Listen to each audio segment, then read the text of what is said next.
Les néons de l'aéroport d'Orly clignotaient au-dessus de moi pendant que je vérifiais mon téléphone pour la 3e fois. 22h47. La conférence s'était terminée un jour plus tôt en raison d'une tempête de neige se dirigeant vers Lyon, et j'avais réussi à prendre le dernier vol pour rentrer à Paris.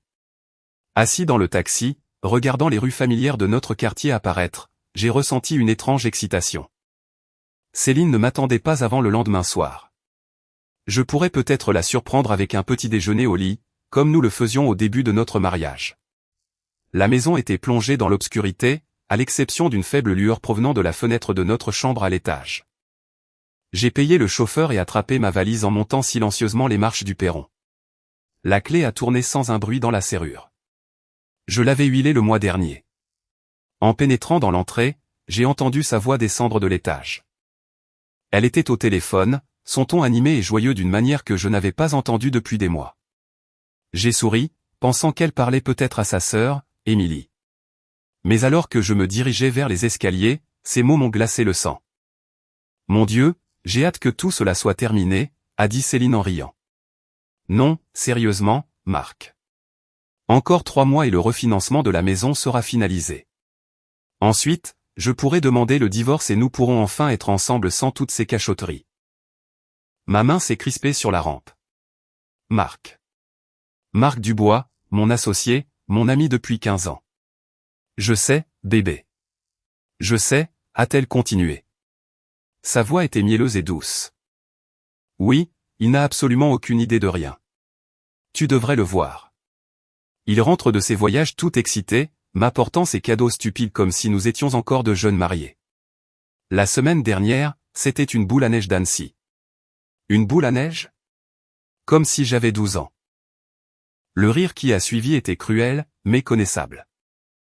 Ce n'était pas la femme que j'avais épousée il y a 8 ans. Ou peut-être que si, et j'avais simplement été trop aveugle pour le voir. Le meilleur dans tout ça, a-t-elle poursuivi, c'est qu'il pense vraiment que nous essayons d'avoir un bébé. Tu imagines? J'ai pris la pilule tout ce temps. Je le laisse juste penser que nous avons des problèmes de conception. Il a même suggéré que nous voyions un spécialiste de la fertilité. L'idiot est prêt à dépenser des milliers d'euros en examen alors qu'il n'y a aucun problème. Je ne veux tout simplement pas de son enfant. Ma vue s'est brouillée. Nous essayons depuis 2 ans.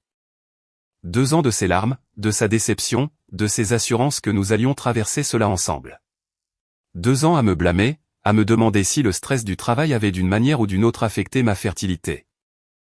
J'avais même arrêté de boire du café parce qu'un article suggérait que cela pourrait aider. J'ai sorti mon téléphone avec des mains tremblantes et ouvert l'application dictaphone. Des preuves. J'avais besoin de preuves. Et l'entreprise. La voix de Marc est passée faiblement sur le haut-parleur. Combien vaut sa part? Le comptable a dit environ 1 840 000 euros, plus ou moins, a répondu Céline. Et avec la valeur de la maison, j'envisage près de 2 760 000 euros au total. Pas mal pour 8 ans à jouer la femme dévouée, non? Mon avocat dit qu'à Paris, j'obtiendrai au moins la moitié de tout, peut-être plus si nous pouvons prouver qu'il était négligent.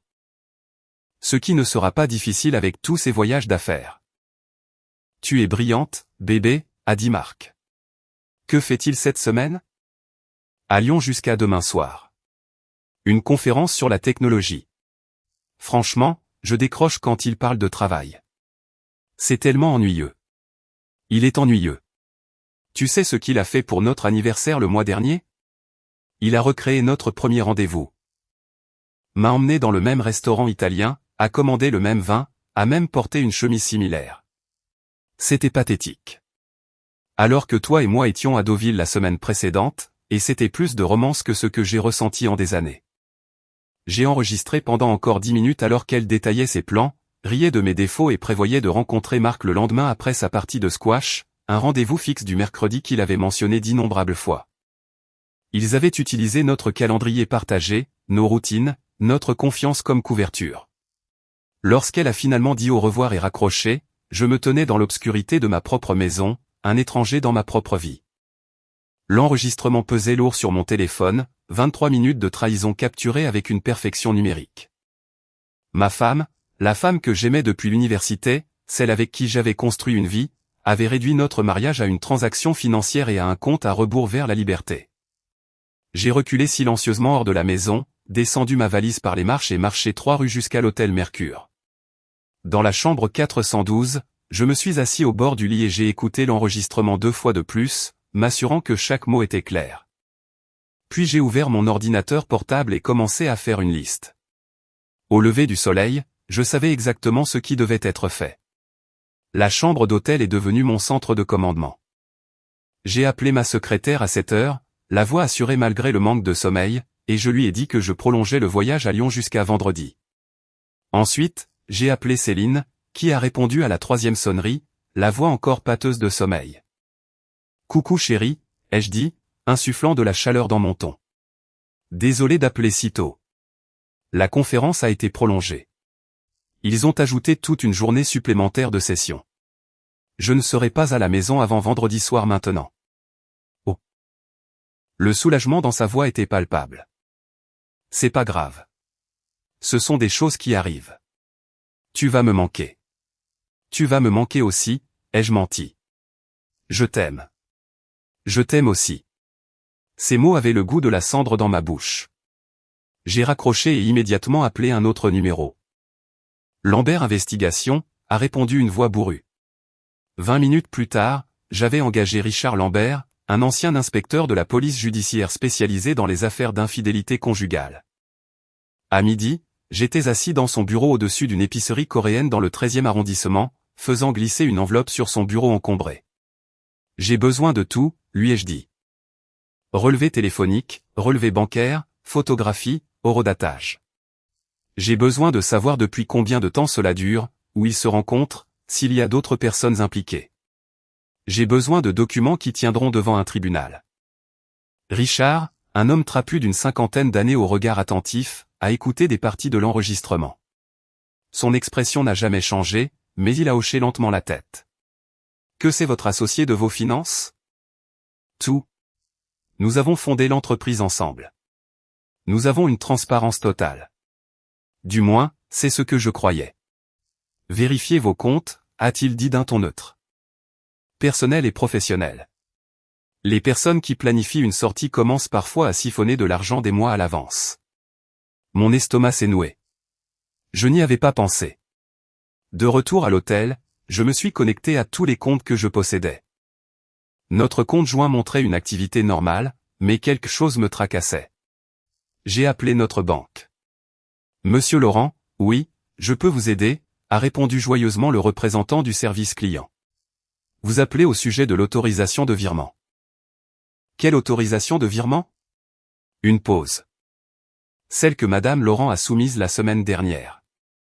Elle a demandé l'autorisation de transférer jusqu'à 46 000 € de votre compte d'épargne commun vers son compte personnel sans deuxième approbation. Puisqu'elle est cotitulaire du compte. Cela nécessitait simplement votre consentement verbal, qu'elle a dit que vous aviez donné. Je n'ai jamais donné aucun consentement. Une autre pause. Plus longue cette fois. Je vois. Je vais vous transférer à notre service des fraudes. 2 heures plus tard, j'ai découvert que Céline déplaçait lentement de l'argent depuis 3 mois. Rien d'énorme.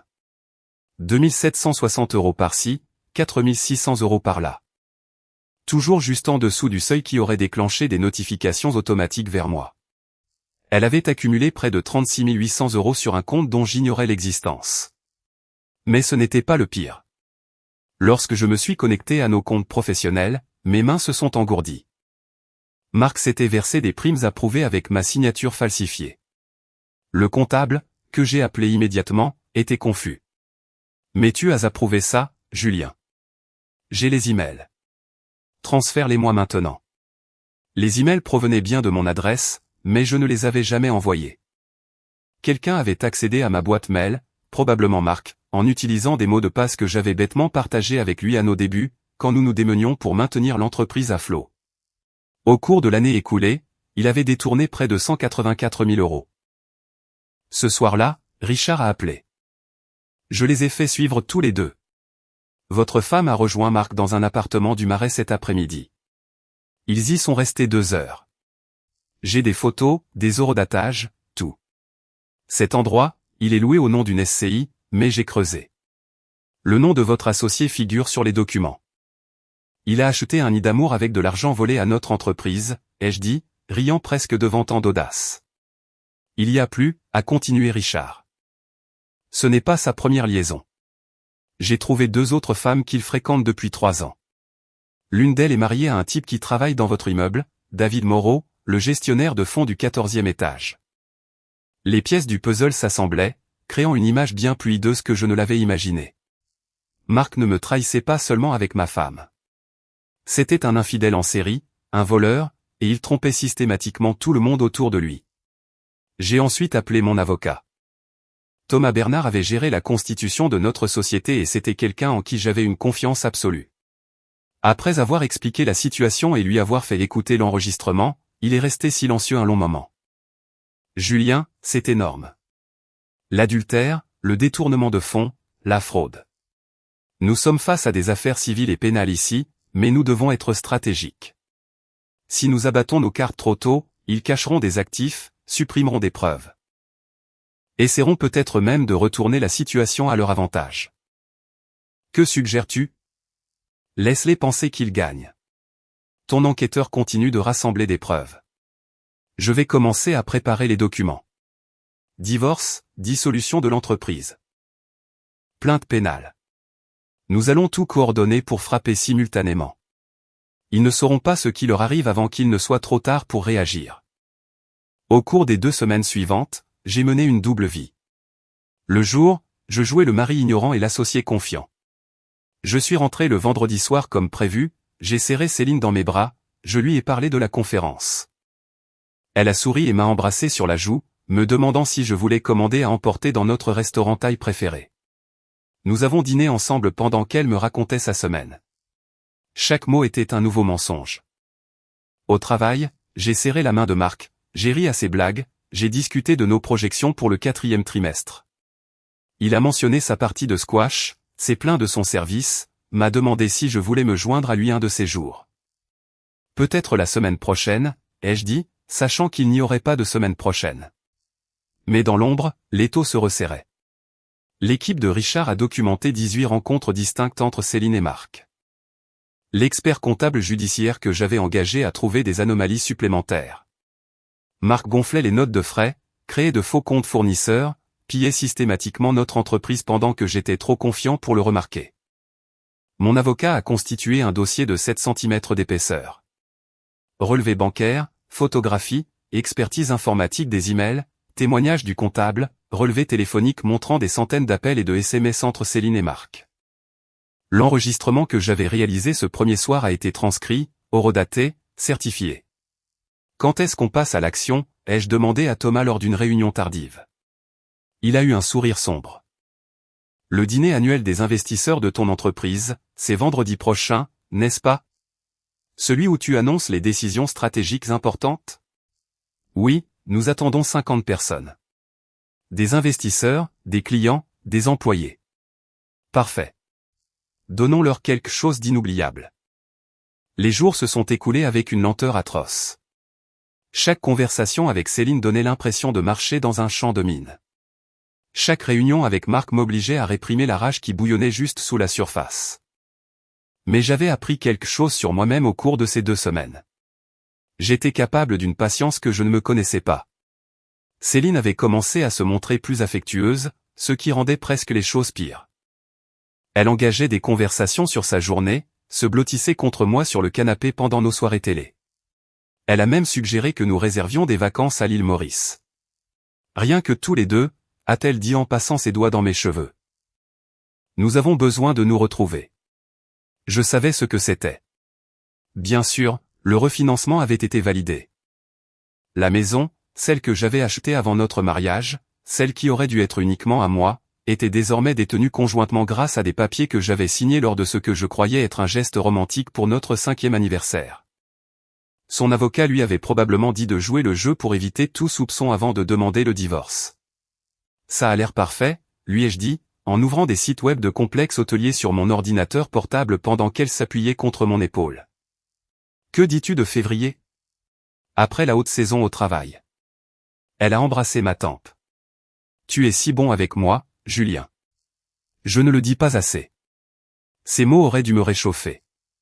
Au lieu de cela, ils ont fait l'effet d'eau glacée dans mes veines. Au travail, Marc était devenu de plus en plus confiant, presque arrogant. Lors d'une réunion des associés sur les primes du 4e trimestre, il avait suggéré que nous prenions des dividendes plus importants cette année. Nous avons fait une excellente année, a-t-il argumenté. Nous devrions en profiter.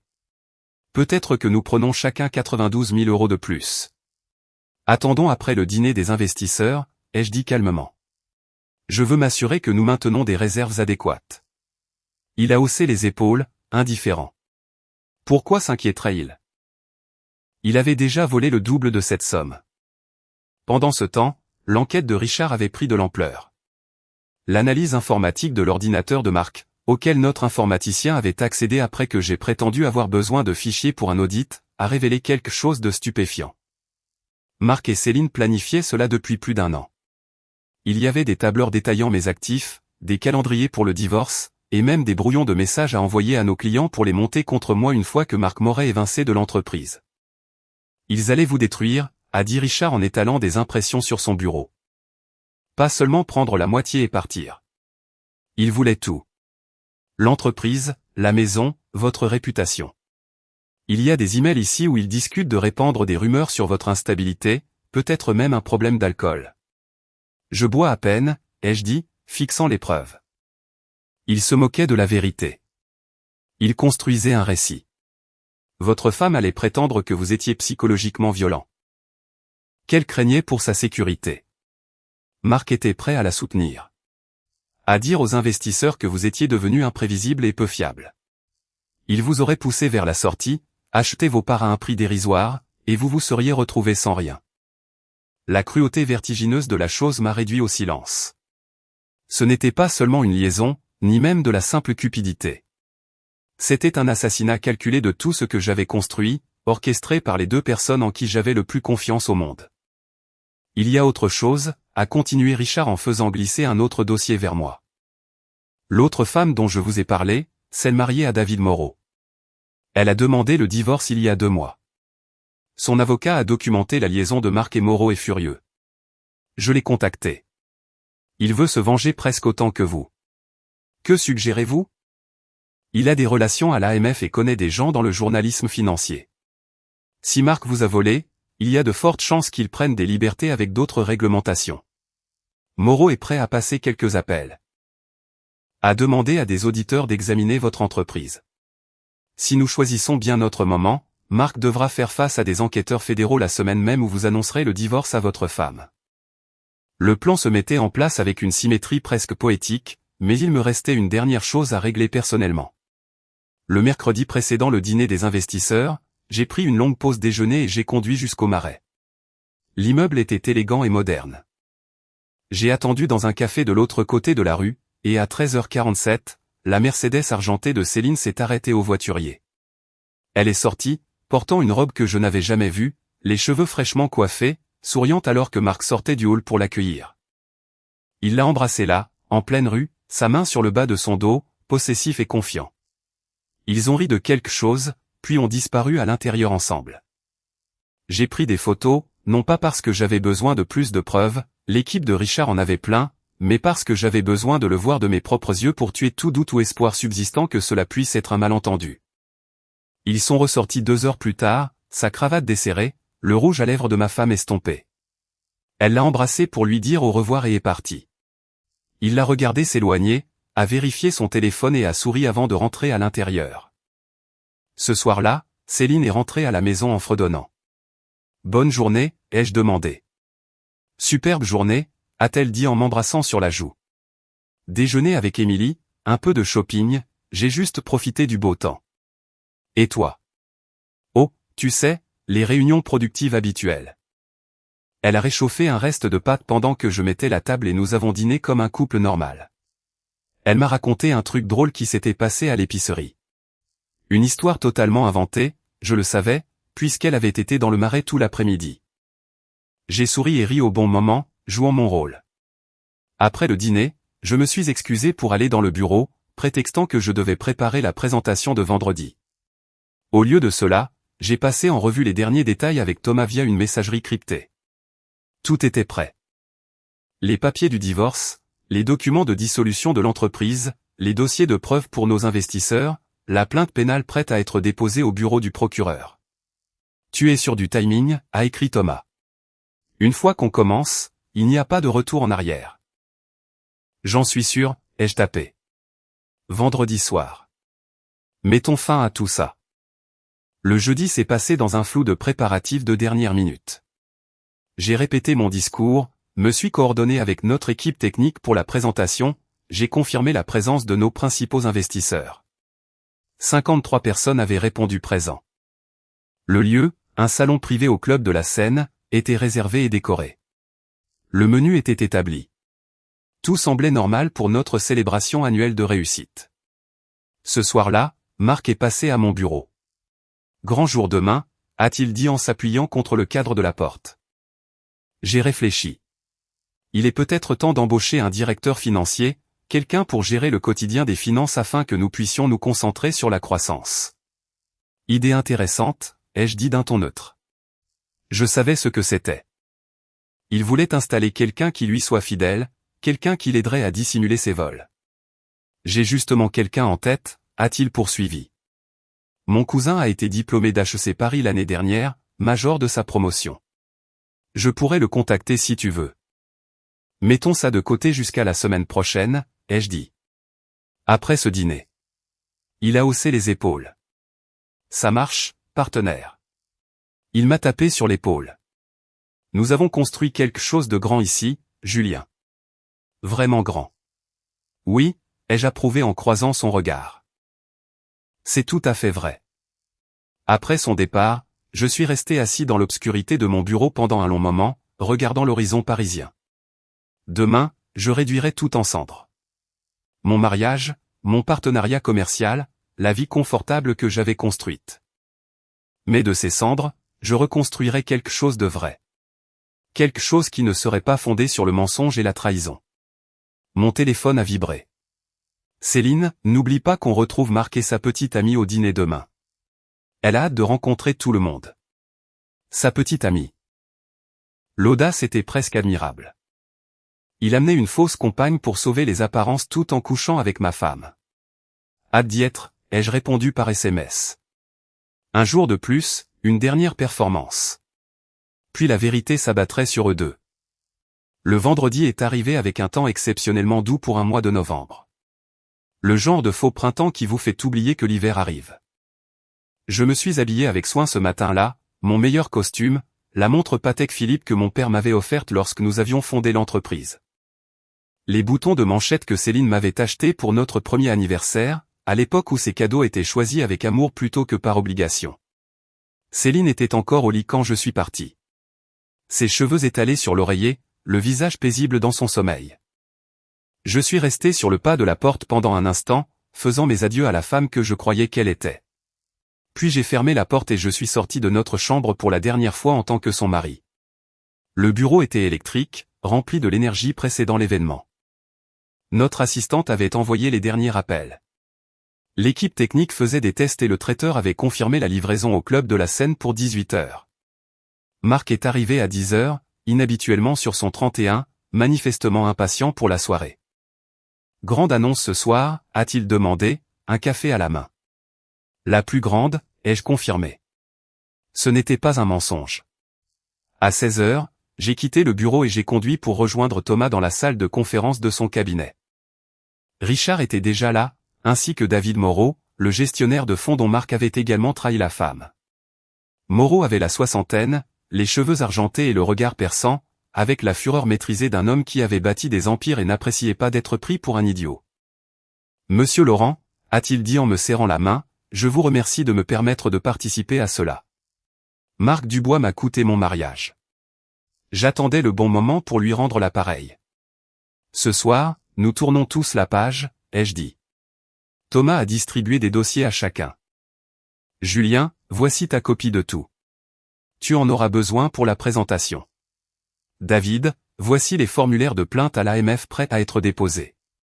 Ils les recevront électroniquement à 21 heures, exactement à l'heure où le dîner est censé se terminer. Richard? Les preuves supplémentaires pour le bureau du procureur. Nous avons revu le plan une dernière fois. À 19h30, pendant le dessert, je monterai sur scène pour mon discours annuel. Au lieu du traditionnel bilan sur les résultats du 4e trimestre et la croissance future, je présenterai les preuves des détournements et de la liaison de marque. La présentation serait projetée sur des écrans dans toute la salle, photos, relevés bancaires, transcriptions, tout. Simultanément, des serveurs remettraient des enveloppes scellées à chaque participant, contenant l'ensemble de la documentation. Le but, a expliqué Thomas, est de s'assurer que la vérité soit vue par tous ceux qui comptent sur le plan professionnel avant que Marc ne puisse inventer une histoire. Tes investisseurs, tes clients, tes employés, ils verront tous les preuves de leurs propres yeux. Et Céline, ai-je demandé. Elle recevra les papiers du divorce ce soir, remis par un huissier qui attendra à l'extérieur du club de la Seine. Dès qu'elle quittera le bâtiment, il l'approchera. Elle saura que tu sais, mais d'ici là, les dommages professionnels pour Marc seront déjà faits. À 18h, je suis arrivé au club de la Seine. Le salon privé était parfait, élégant sans être ostentatoire, avec des baies vitrées donnant sur la Seine. Des tables rondes étaient disposées en configuration théâtre, toutes orientées vers une petite scène avec un pupitre. Les écrans de projection étaient placés discrètement, mais suffisamment grands pour que chaque détail soit visible. Les invités ont commencé à arriver à 18h30. Nos investisseurs sont arrivés en premier, les sociétés de capital risque qui avaient cru en nous, les business angels qui avaient pris des risques très tôt, puis nos clients clés, ceux qui généraient des millions de revenus annuels. Enfin, nos employés, sur leur 31 et excités pour la célébration annuelle et l'annonce des primes. Céline est arrivée à 19h, magnifique dans une robe noire que je ne lui avais jamais vue. Elle m'a embrassé sur la joue, son parfum familier et étranger à la fois. Tu as l'air nerveux, a-t-elle chuchoté. Ne le sois pas. Tu seras génial. Merci, ai-je dit. Le mot sonnait creux. Marc est entré 5 minutes plus tard avec une femme nommée Julie, une assistante juridique d'un cabinet avec lequel nous travaillions, qui n'avait clairement aucune idée qu'elle servait de figurante dans sa mise en scène. Il a fait le tour de la salle comme un politicien, serrant des mains, riant trop fort, jouant l'entrepreneur à succès. À 19h15, nos investisseurs étaient tous assis, le vin coulait, les amuse-bouches circulaient. J'ai regardé Marc se pencher vers la table de Céline et lui chuchoter quelque chose qui l'a fait sourire. Il prenait soin de ne pas paraître trop familier, mais je pouvais voir l'intimité dans leur façon de se regarder. Le langage secret de personnes qui avaient partagé un lit l'après-midi même. Le dîner a été servi à 19h30. J'ai à peine senti le goût de la nourriture, l'estomac noué malgré mon calme apparent. Autour de moi, la conversation allait bon train. Affaires, projets de vacances, spéculation sur les primes. Marc s'est levé et a fait teinter son verre, attirant l'attention. Avant que Julien ne prononce son discours annuel, je veux juste dire quel privilège cela a été de construire cette entreprise ensemble. 15 ans de partenariat et nous sommes plus forts que jamais. À de nombreuses autres années de succès. Tout le monde a applaudi. Céline lui a adressé un sourire radieux depuis sa table. J'ai souri et levé mon verre, jouant le jeu une dernière fois. À 20h05, les serveurs ont débarrassé les assiettes à dessert. Les lumières se sont légèrement tamisées. C'était l'heure prévue pour mon discours, le moment où tout le monde s'attendait à ce que je passe en revue notre année fructueuse et annonce les primes. Je me suis avancé vers le pupitre, regardant les visages des personnes avec qui j'avais travaillé, investi, bâti des relations au fil des années. Au deuxième rang, Marc se prélassait avec confiance, Julie à ses côtés. 3 tables plus loin, Céline me regardait avec une expression que j'avais autrefois prise pour de la fierté, mais que je reconnaissais maintenant comme du calcul. Merci à tous d'être venus, ai-je commencé, la voix assurée. Je sais que vous attendez le traditionnel discours de fin d'année. Et je vous promets que nous allons aborder les chiffres, mais pas ceux auxquels vous vous attendez. Un murmure de rire confus a parcouru la salle. Le sourire de Marc s'est légèrement crispé. Il y a 15 ans, Marc Dubois et moi avons fondé cette entreprise avec rien d'autre qu'une idée et de la détermination. Nous l'avons construite ensemble, partageant tout à 50-50e, partenaires égaux dans tous les sens du terme. Je lui ai confié mon entreprise. Ma réputation et mes moyens de subsistance. J'ai fait une pause, laissant le poids de cette déclaration s'installer. Je lui ai aussi confié mon amitié. Marc est venu chez moi un nombre incalculable de fois. Il connaît ma femme Céline, qui est ici ce soir. Il a célébré nos anniversaires, a compati à nos difficultés. Il a été, je le croyais, comme un frère pour moi. L'expression de Céline avait changé. Une lueur d'incertitude traversait son visage. Vous pouvez donc imaginer ma surprise lorsque je suis rentré plus tôt que prévu d'un voyage d'affaires il y a 2 semaines, et que j'ai surpris une conversation téléphonique. J'ai fait un signe de tête au technicien. La première diapositive est apparue sur les écrans. Une capture d'écran du dictaphone de mon téléphone, horodatage visible. Je vais vous faire écouter une partie de cet enregistrement. Je tiens à m'excuser d'avance auprès de ceux d'entre vous qui sont venus ici ce soir pour célébrer. Ce que vous allez entendre est inconfortable. Mais il est important que la vérité soit connue de tous ceux qui ont un intérêt dans cette entreprise.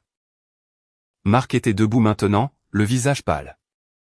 Julien, qu'est-ce que tu... S'il te plaît, assieds-toi, Marc. Ma voix a tranché dans la pièce comme une lame. Tu auras le temps de répondre. J'ai appuyé sur lecture. La voix de Céline a rempli la salle, cristalline à travers le système audio. Mon Dieu, j'ai hâte que tout cela soit terminé.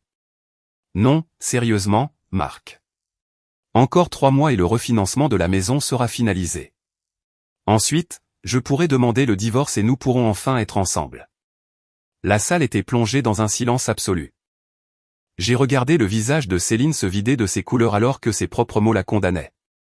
Marc était passé du pâle au rouge, les mains agrippées au bord de la table. L'enregistrement a continué pendant 90 secondes, juste les points essentiels, ses moqueries à mon égard, leurs plans, ses mensonges sur le fait d'essayer d'avoir un bébé. Quand cela s'est terminé, le silence était assourdissant. C'est ma femme, ai-je dit doucement. Parlant à mon associé de leur liaison et de leur plan pour divorcer et me prendre tout ce que j'ai construit. La salle a explosé. Les investisseurs se levaient, exigeant des explications. Les employés regardaient en état de choc. Céline s'était reculée de sa table, sa chaise basculant en arrière dans un fracas, le visage déformé par l'horreur et la rage. Marc hurlait quelque chose, mais sa voix était noyée dans le chaos. Il y a autre chose, ai-je dit, et la salle s'est tue à nouveau, tout le monde cherchant désespérément à savoir jusqu'où allait cette trahison. La diapositive suivante est apparue, des relevés bancaires surlignés en jaune, montrant les virements que Marc avait autorisés avec ma signature falsifiée. Au cours des 14 derniers mois, mon associé a détourné 264 040 € de cette entreprise. De l'argent qui nous appartient à tous, à nos investisseurs, à la réserve de participation de nos employés, à nos fonds de roulement.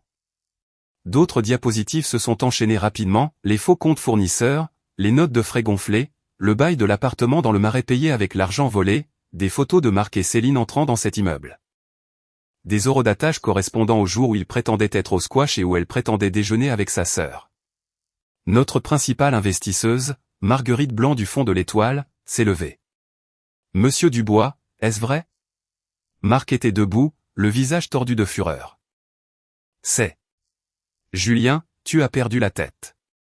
Cet enregistrement pourrait être un faux. Ces documents pourraient être fabriqués. Tout se trouve dans vos enveloppes, les jeux interrompus, qui sont en train d'être distribués. Des serveurs se sont déplacés dans la salle, déposant d'épaisses enveloppes Kraft à chaque place. La pièce s'est remplie du bruit du papier déchiré alors que les investisseurs et les clients les ouvraient, y trouvant la documentation complète, les rapports d'expertise comptable, les conclusions du détective privé, les horodatages, les relevés téléphoniques, tout. Le bureau du procureur recevra des copies ce soir, ai-je poursuivi. L'AMF est en train d'être notifié d'irrégularités financières nécessitant une enquête. Le conseil d'administration de notre entreprise recevra une recommandation formelle pour la dissolution immédiate de l'accord d'association. Sur la base d'une violation de l'obligation de loyauté et des clauses de turpitude morale. Céline s'est soudainement élancée vers la scène, le visage contorsionné. Espèce de salaud. Espèce de salaud manipulateur. Tu crois que tu peux m'humilier comme ça? La sécurité a bougé pour l'intercepter, mais j'ai levé la main. Laissez-la parler. Je pense que tout le monde devrait entendre ce qu'elle a à dire. Elle s'est arrêtée au pied de la scène, la poitrine haletante, le maquillage commençant à couler. La femme que j'avais aimée ressemblait à une étrangère, tous ses masques enfin tombés. Tu n'as jamais été à la hauteur, a-t-elle craché. Jamais. Tu étais ennuyeux, prévisible et tellement confiant que ça m'en donnait la nausée. Oui, j'ai couché avec Marc. Oui, nous avions prévu de tout te prendre parce que tu le méritais, d'être assez stupide pour nous laisser faire. La salle a halté. Même à ce moment-là, elle ne voyait pas à quel point elle s'était détruite elle-même. Elle pensait que la vérité était une arme, ne réalisant pas qu'elle ne faisait que confirmer tout ce que j'avais documenté. Marc était devenu silencieux, affaissé dans sa chaise, Julie le regardant avec dégoût. David Moreau s'est levé depuis le fond de la salle où il était assis. Marc, a-t-il lancé, sa voix portant à travers la pièce silencieuse. Tu te souviens de ma femme, Camille? Celle avec qui tu couchais pendant que tu préparais tout ça. Elle m'a tout dit. La plainte à l'AMF que j'ai déposée cet après-midi inclut tes délits d'initié. Tu lui as donné des informations sur les acquisitions de notre entreprise. Qu'elle a utilisé pour acheter des actions. C'est un crime fédéral. Le visage de Marc est devenu gris. La toile de ses mensonges s'effondrait de toutes parts à la fois. Thomas s'est levé de son siège près de la porte. Madame Laurent, il y a quelqu'un dehors qui a besoin de vous parler concernant des documents légaux. Si vous voulez bien nous excuser. Céline m'a regardé, comprenant enfin toute l'ampleur de ce qui se passait. Tu ne peux pas divorcer de moi. Je me battrai sur tout. Je ferai de ta vie un enfer. Avec quel argent, ai-je demandé calmement. Les 36 800 € que tu as siphonnés de nos comptes ont été gelés par décision de justice. La maison est à mon nom. Le refinancement que tu as fait passer a été invalidé car tu as utilisé de faux documents. Mes avocats ont découvert cela hier. Et ta liaison. Tes mensonges sur le fait d'essayer d'avoir un bébé, ton plan de faussement dénoncer des abus, tout cela est documenté. La France permet le divorce par consentement mutuel, mais la faute compte toujours dans la division des biens quand il y a fraude. Elle se tenait là, tremblante d'une rage impuissante, tout son plan en train de se défaire. Finalement, elle a fait demi-tour et s'est dirigée vers la porte. Fidèle au plan, un huissier l'a approché dès qu'elle a quitté le bâtiment. Je me suis tourné vers la salle. Vers les investisseurs, les employés et les clients qui avaient regardé tout cela se dérouler. Je m'excuse de vous avoir tous réunis ici sous de faux prétextes. Mais j'avais besoin de témoins.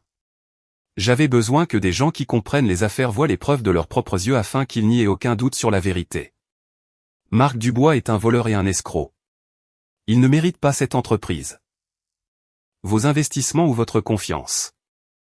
Marguerite Blanc parcourait son enveloppe, l'expression sombre. Monsieur Laurent, que proposez-vous pour l'avenir? La dissolution de la société avec effet immédiat.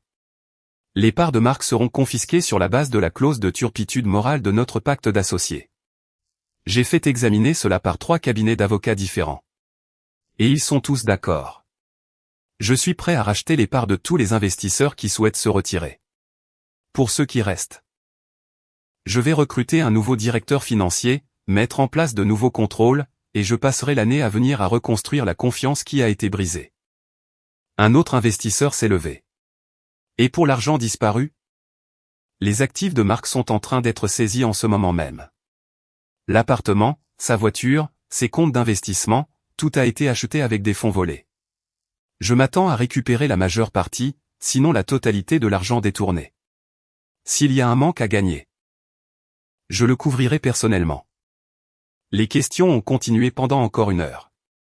Certains investisseurs étaient en colère, d'autres compatissants, tous étaient sous le choc.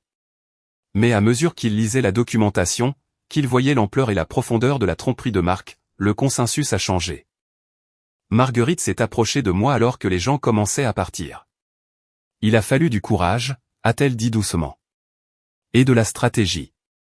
Vous avez géré cela correctement. Une transparence maximale, une documentation complète. Je reste. Je pense que d'autres le feront aussi.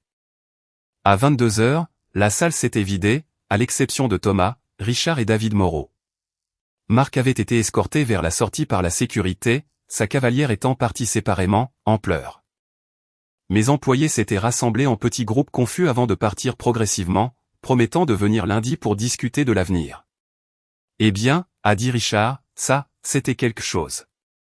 Thomas a fait son rapport. Le bureau du procureur a confirmé avoir tout reçu. Ils ouvrent une enquête. Marc sera arrêté pour détournement de fonds dans la semaine. Quant à Céline, le divorce sera finalisé dans environ 4 mois compte tenu des preuves. Elle n'aura rien. David Moreau m'a serré la main.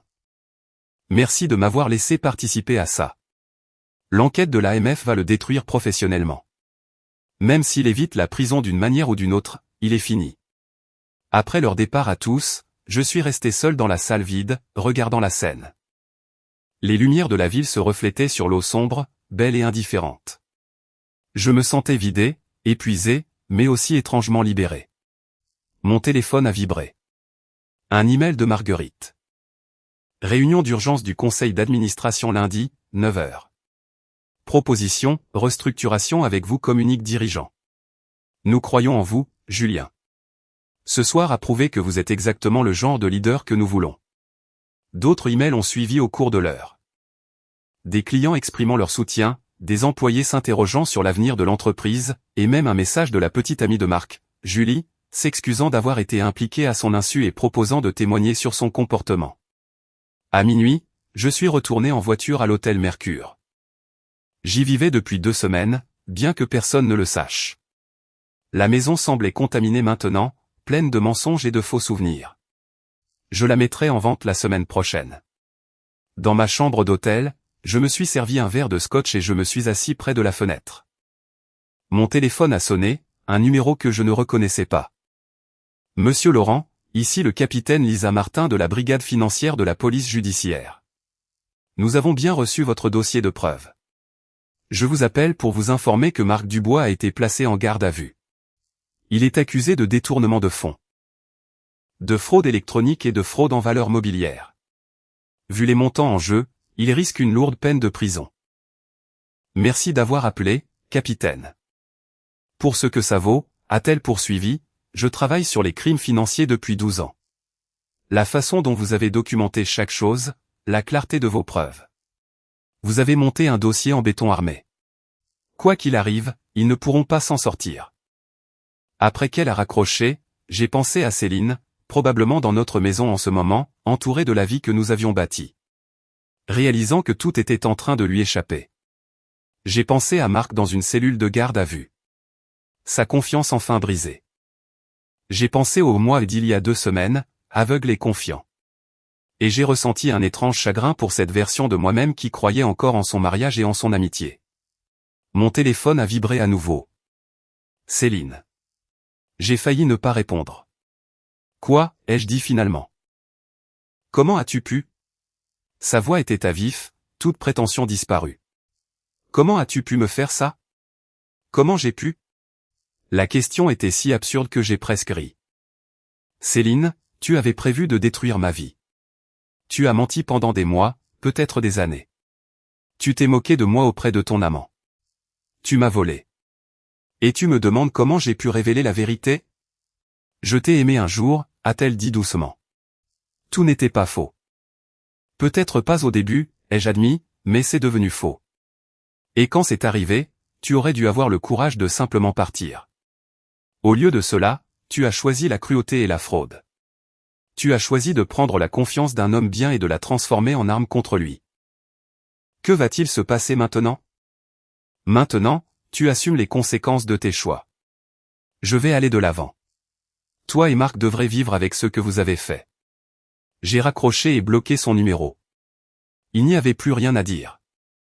6 mois plus tard, je me tenais dans les nouveaux bureaux que nous avions loués dans le 8e arrondissement.